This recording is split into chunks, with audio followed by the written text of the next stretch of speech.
The morning sky above Seoul turned silver as the massive alien ships descended through the clouds. Commander Ji-won Kim pressed his face against the observation window of the Pacific Defense Station.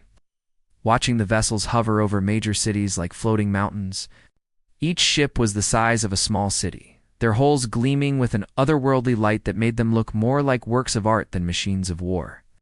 "They're beautiful," said General Minho Park, stepping beside Ji-won at the window. His voice carried a mix of wonder and disbelief. "After all these years of fighting each other, something like this comes from the stars to save us." The beings that emerged from the ships called themselves the Althari. They were tall and elegant, with pale skin that seemed to glow from within. Their movements were graceful, almost dance-like, and when they spoke, their voices carried a musical quality that made even the most hardened soldiers stop and listen.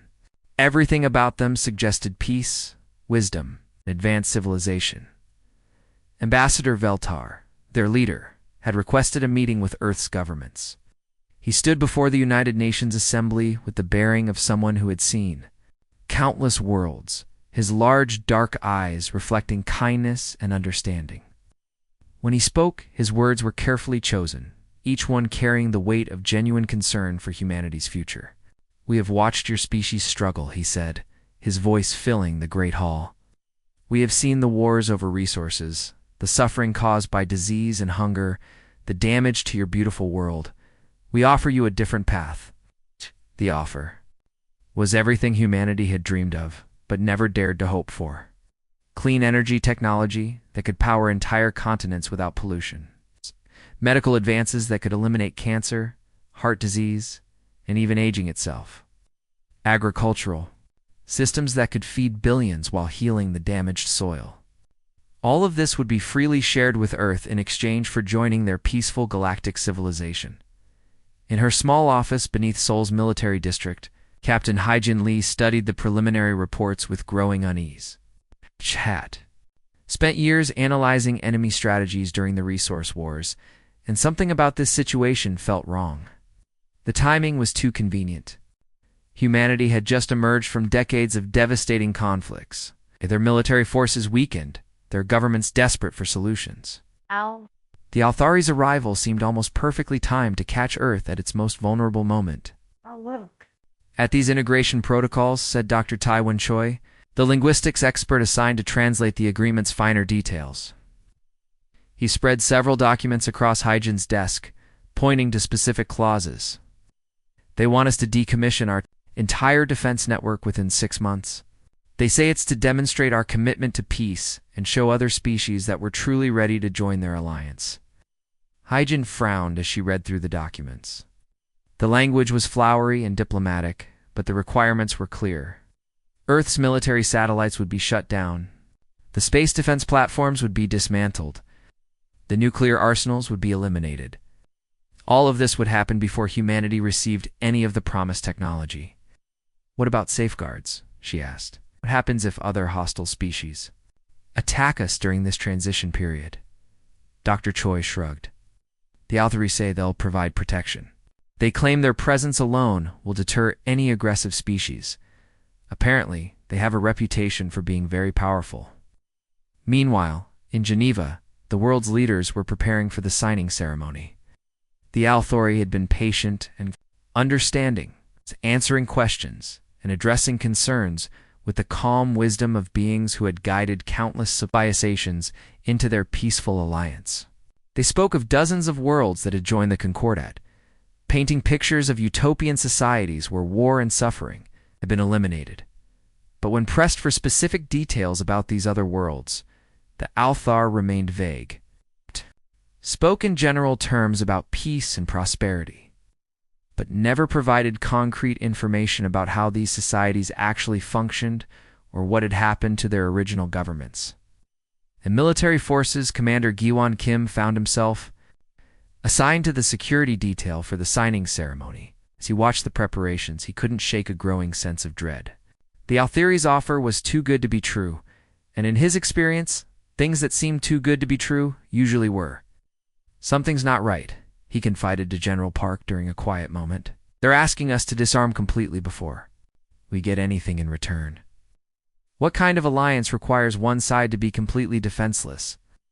General Park nodded thoughtfully. I've been thinking the same thing. But look at what they're offering. Clean energy, medical miracles, an end to hunger. Can we really turn our backs on that? The signing ceremony was held on a bright autumn day, with representatives from every nation on Earth gathered in the Great Hall. The Althari delegation stood quietly to one side, their serene expressions radiating benevolence and wisdom. When the final signatures were placed on the documents, fireworks exploded over Geneva. Celebrations erupted across the globe.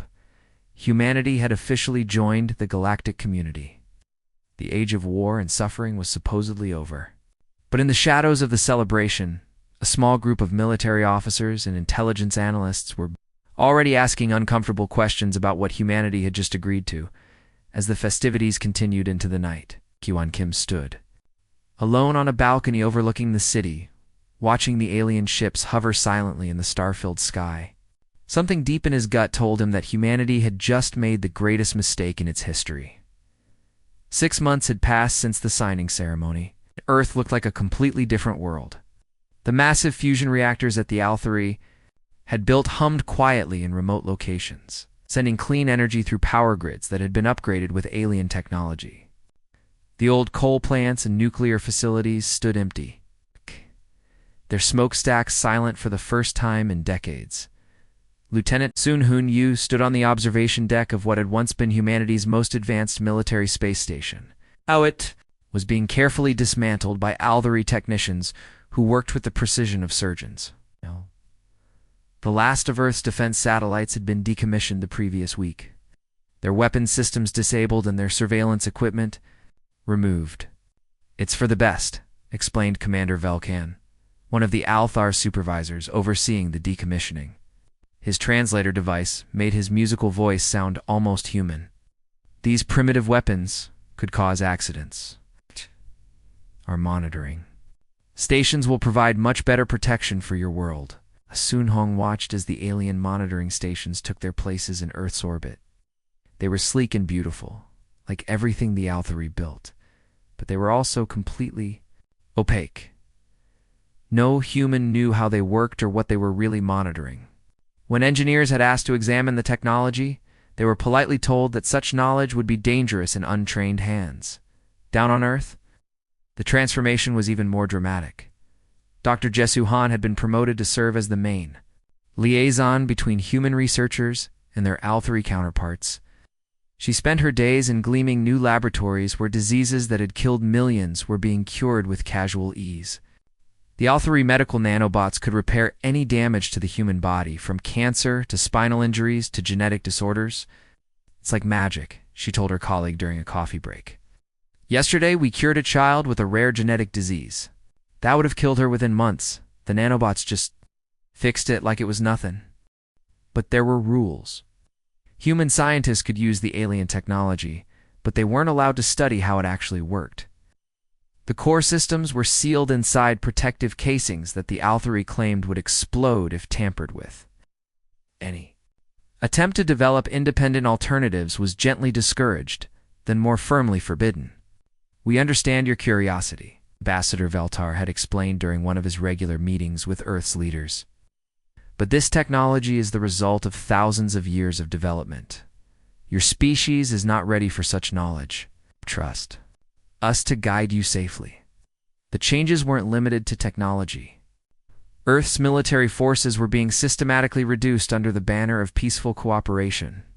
Army bases were being converted into research centers. Navy fleets were being retrofitted as exploration vessels. Soldiers weren't being discharged. Exactly, but they were being retrained for non-combat roles. The Althari advisors explained that in a peaceful galactic civilization, large military forces were unnecessary and potentially dangerous. Major Dongwoo Kim had been assigned to the new Planetary Integration Council, where he got to observe the Althari's methods up close. They never gave direct orders. Instead, they made suggestions, offered advice, and provided gentle guidance. But somehow, their suggestions always became policy. Human leaders who initially resisted these ideas found themselves changing their minds after private conversations with Althari advisors. It's remarkable how persuasive they are. One government minister had remarked after agreeing to shut down his country's remaining weapons factories.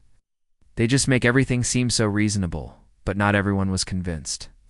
Some officials, who had raised concerns about the rapid pace of change, found themselves facing unexpected problems. Scandals emerged from nowhere, revealing embarrassing secrets or financial irregularities. Others suffered sudden health crises that forced them to step down from their positions. Their replacements were invariably more cooperative with the Althary agenda. In a secure basement facility beneath Seoul, a small group of intelligence analysts met in secret. Soo-Yang Park, a signals intelligence specialist, had been monitoring communications between the Althary and other species across the galaxy. What she had discovered was deeply troubling. "You're in contact with at least 47 different species," she whispered, spreading encrypted documents across the table. "But here's the strange part. When I tried to access historical data about these other partnerships, I found that most of these species' military records just ...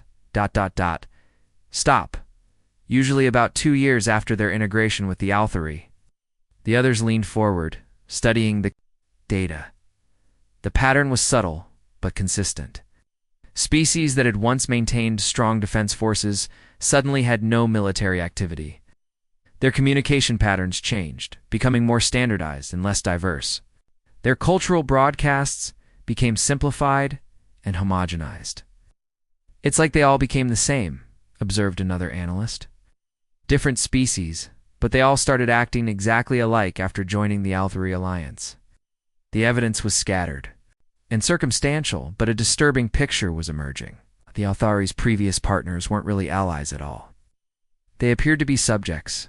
Their independence gradually eroded until they became nothing more than resource-providing client states. Their warriors had been reduced to ceremonial guards in their own territories, performing traditional dances for tourists rather than defending their worlds.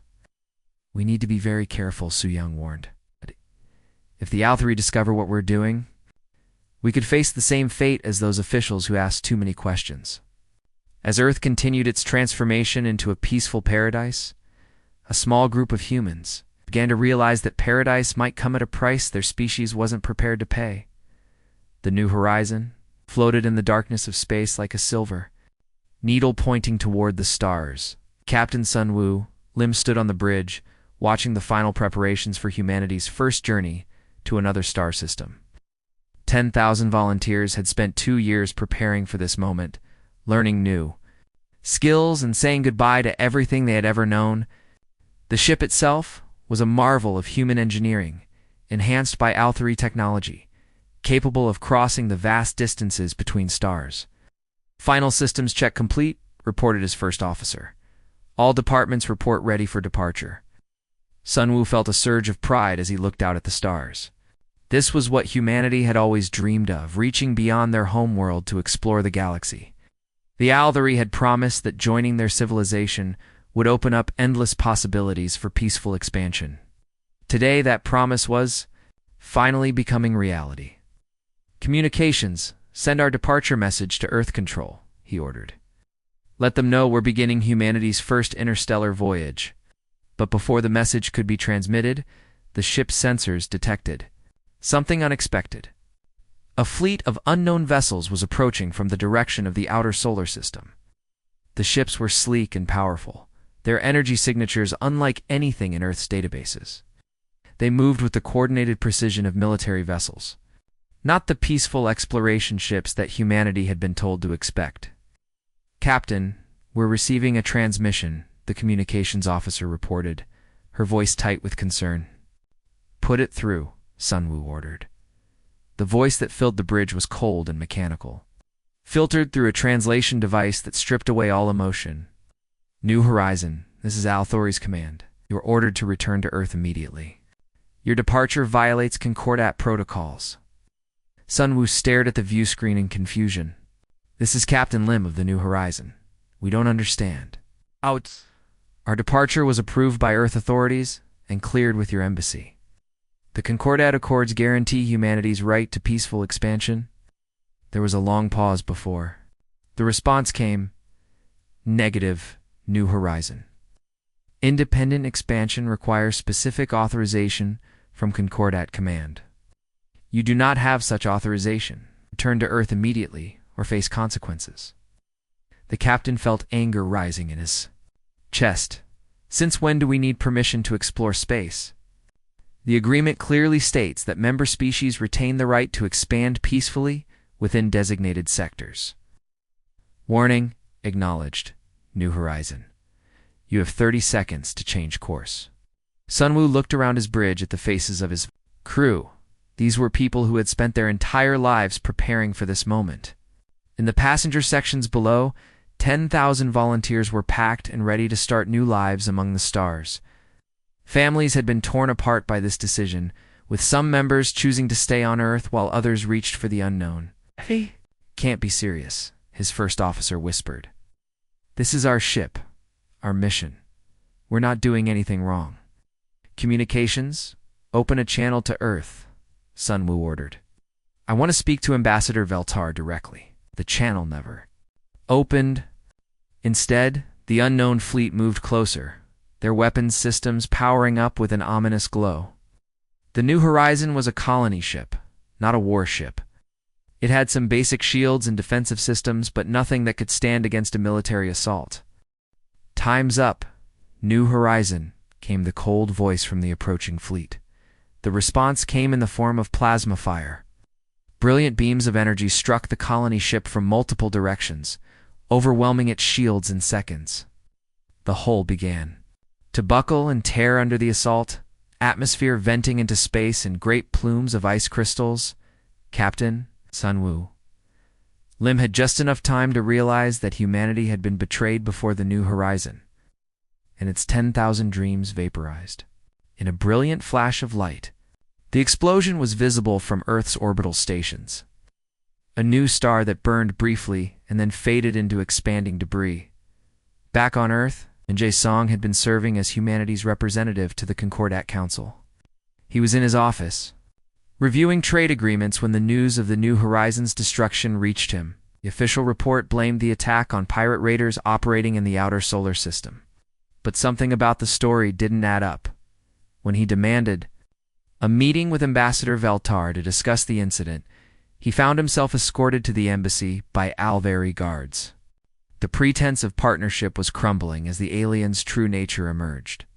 The embassy, which had always seemed welcoming and peaceful, now felt like a prison. "Your species requires guidance," Ambassador Veltar explained with cold patience. When Minjae confronted him about the attack, "Independent expansion leads to conflict. We have brought peace to 47 worlds by ensuring such conflicts cannot arise." "By destroying anyone who tries to leave?" Minjae demanded. "By providing structure and control," Veltar replied calmly. "Your species is young and impulsive. Without proper guidance, you would spread chaos throughout the galaxy. We prevent this by ensuring orderly development." Reports from those 47 worlds painted a horrifying picture. Species that had once been proud and independent now served as little more than biological resource extractors. Their populations controlled, their cultures homogenized into Althari-approved forms. The peace they offered was the peace of the grave. Meanwhile, Intelligence Officer Yin Hill Park sat in her monitoring station, listening to encrypted Althari communications. When she intercepted the message that changed everything, her blood ran cold. Phase 3 authorization confirmed. Begin final integration protocols for Cell 3. Resistance probability minimal. The mask had finally fallen away, and humanity could see the true face of their alien benefactors, deep beneath the Rocky Mountains, in a facility that officially didn't exist. Colonel Jinwoo Ha stood before a massive holographic display showing the positions of Alvari forces across the globe. The underground base had been carved out of solid rock over the past 18 months, its construction disguised as a geological survey project. Now it served as the nerve center for humanity's secret resistance movement. The Althari made one crucial mistake, Jinwoo explained to the assembled commanders gathered around the war table. They assumed we would be grateful slaves. They never considered that we might be planning to bite the hand that feeds us. The resistance had been growing quietly since the early days of the occupation. While most of humanity celebrated the gifts of their alien benefactors, a small group of military officers, scientists, and intelligence specialists had been asking dangerous questions. They had watched the systematic dismantling of Earth's defenses, the replacement of human leaders with compliant puppets, the gradual erosion of human independence. Major Sewell G. Park stepped forward, her arms crossed as she studied the tactical display. Our biggest problem is their monitoring systems. They're watching everything through those orbital stations.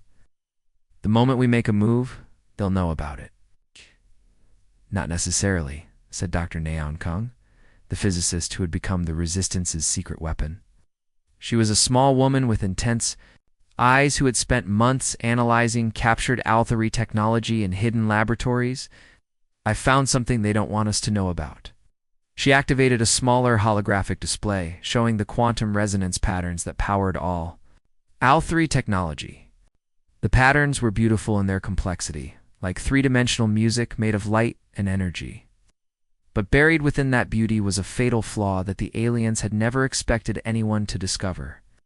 Their technology is designed to be tamper-proof, she explained, pointing to specific resonance frequencies. But that same security system can be turned against them. Every device they've given us is connected to their main network through quantum entanglement. If we can generate the right frequency pulse, we can create a cascade failure that will disable their entire system. The room fell silent as the implications sank in. Commander Young-Ho Lee, the Resistance's chief strategist, leaned forward with interest. Are you saying we can turn their own technology against them? Exactly, Naeun replied. It's like having a master key that opens every lock in the building. One pulse, transmitted at exactly the right frequency, and their whole network goes down. Their ships, their weapons, their monitoring stations, everything. But the plan required more than just disabling alien technology. While the Althari were blind and confused, Resistance would need to strike fast and hard, using weapons that couldn't be turned off by quantum pulses. That's where the old military equipment came in. Submarine. Commander Chong Min-yoon had been secretly preparing a fleet of diesel-powered vessels that had been scheduled for decommissioning. These ancient boats used technology that predated the Concordat by decades, making them immune to alien interference. Hidden in underwater bases around the world, they carried weapons that the Althari had dismissed as primitive and harmless. 12 submarines, fully armed and ready, he reported. The Aldari don't even know they exist. Their sensors are calibrated to detect advanced technology, not diesel engines and mechanical systems. Air Force Captain G.A. Kim had been working on a similar project with mothballed aircraft. Old fighter jets and bombers that had been retired before the alien arrival were being secretly restored in hidden hangars. Pilots trained in secret on these ancient machines, learning to fly without computer assistance or advanced navigation. Systems. We've got 47 aircraft ready to fly, she announced. No electronics, no digital systems, just basic mechanical controls. The Althari won't see them coming until it's too late. The Resistance had also been stockpiling weapons and equipment from the old world. Chemical explosives, projectile weapons, and communication devices that used radio waves instead of quantum entanglement. Everything the Althari had convinced humanity to abandon was being quietly collected and prepared for use. The key is coordination, stressed Young-Ho Lee, pointing to locations marked on the global map. We need to hit them simultaneously across the planet. If we give them time to react, they'll adapt and counter our attack. We get one chance to catch them completely off guard. The plan was audacious in its simplicity. At precisely the same moment, Resistance cells around the world would activate Dr. Kong's quantum pulse, disabling all Althari technology. In the confusion that followed, human forces would strike at command centers, communication hubs, and strategic installations using pre-contact weapons that the aliens had never bothered to understand. What about civilian casualties? Asked one of the commanders. Millions of humans depend on Althari technology for medical treatment, power generation, and food production. Ginwoo nodded grimly. That's the price of freedom. Some people will die when their life support systems fail. But if we don't act now, our entire species will die slowly as slaves. The Resistance had been preparing for this moment for over a year, but they all knew the odds were against them. Success would mean freedom for humanity and potentially for the 47 other species enslaved by the Althari.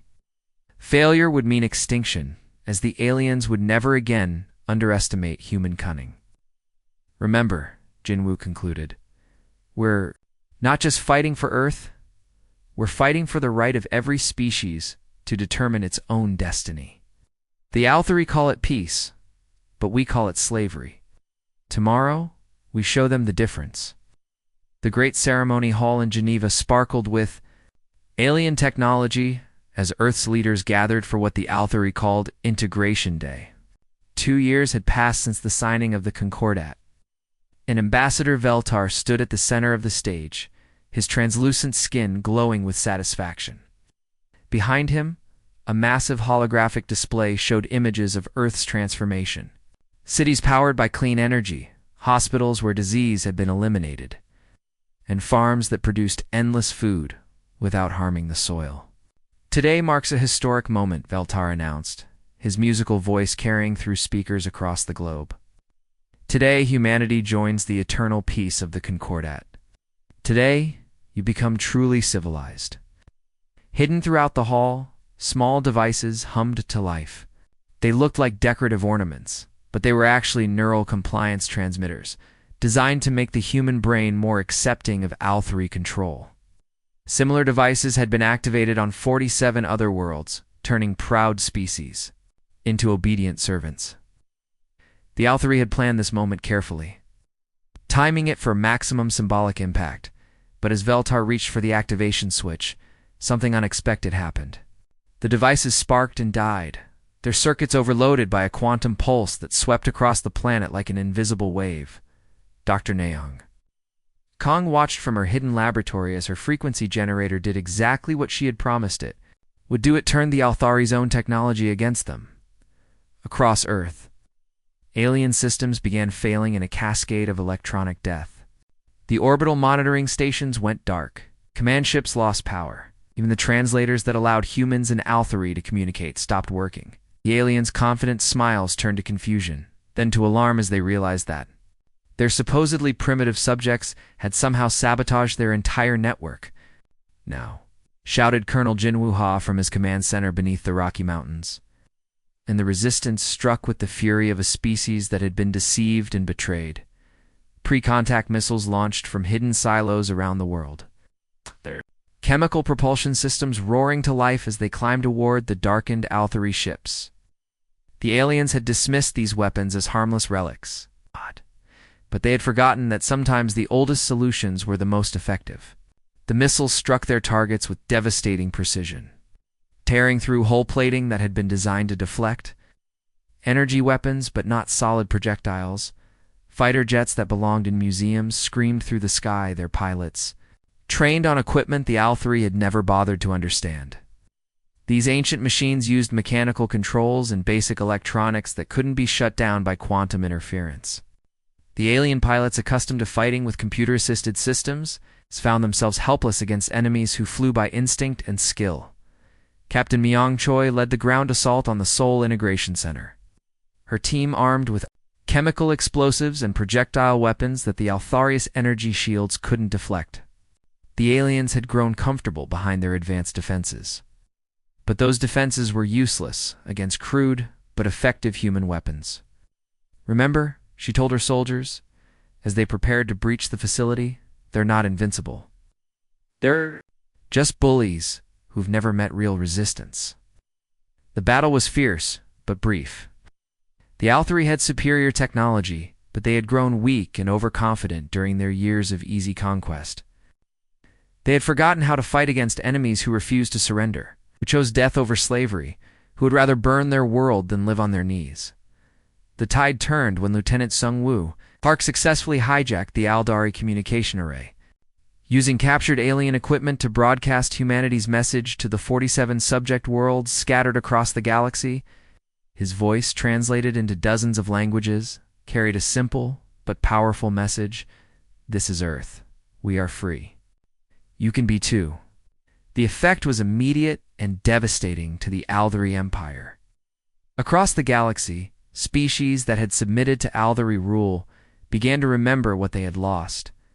The Varian mining collectives, who had spent decades extracting resources for their alien masters, shut down their operations and turned their industrial equipment into weapons. The Caliph stopped their tribute shipments and began building warships. Instead of cargo vessels, the Zephyrian artisans, who had been forced to create beautiful but useless decorations, began crafting weapons and armor for the coming rebellion. In the ruins of the Integration Center, Ambassador Veltar faced Commander Giwan Kim among the smoking wreckage of his empire's plans. The alien's usual composure had cracked, revealing the desperate creature beneath the civilized facade. "You don't understand what you've done," he said, his voice trembling with a mixture of fear and rage. "We brought you peace. We brought you order. We eliminated war and suffering from your world." Giwan looked around at the destruction, at the bodies of both humans and aliens who had died in the battle for freedom. "You brought us slavery," he replied simply. "We choose freedom." The Althari Concordat, built on the lie of willing submission, collapsed within weeks as rebellion spread from world to world. Earth had not only freed itself, but had shown the galaxy that the choice between security and liberty was no choice at all. The price of that freedom was high. Thousands had died in the fighting, and many more would die as alien technology failed and left populations without the support systems they had grown to depend on. But in the end, humanity had proven something that the Althari had never understood. Some species cannot be tamed, cannot be conquered, and will never trade their freedom for comfort. The price of that freedom was eternal vigilance, but it was a price humanity was willing to pay.